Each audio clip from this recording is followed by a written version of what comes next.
भोजपुरी कविता के रचयिता मेरे अनुज डॉक्टर पवन कुमार हैं। कैसन गांव गिराव हो गईल अजबे चलन स्वभाव हो गईल। कैसन गांव गिराव हो गईल अजबे चलन स्वभाव हो गईल। गांव शहर में बदले लागल सिमटे लागल खेतिहर धरती। जाने कहाँ बिलाए लागल जंगल औरी हरियर पड़ती। कपट दलाली में जमीन के आसमान में भाव हो गए। गांव शहर में बदले लागल सिमटे लागल खेतिहर धरती। जाने कहाँ बिलाए लागल जंगल औरी हरियर पड़ती।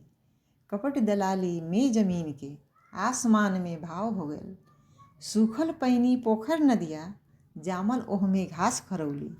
पानी गईल पताले अब तक जिंदगी जियल भइल कठौरी। देखते देखत कहाँ अलोपित अब माझी के नाव हो गईल।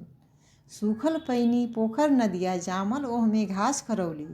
पानी गईल पताले अब तक जिंदगी जियल भइल कठौरी।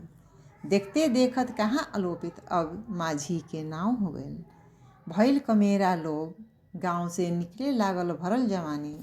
भीतर भरल जहर स्वार्थ के ऊपरे ऊपर प्रेम जुबानी। इनका उनका दुआरा से अब जाने कहाँ अलाव हो गईल। भइल कमेरा लोग गांव से निकले लागल भरल जवानी। भीतर भरल जहर स्वार्थ के ऊपरे ऊपर प्रेम जुबानी। इनका उनका दुआरा से अब जाने कहाँ अलाव हो गईल। ढेकी जाता हर पालों से छूट गईल अब सब कर नाता।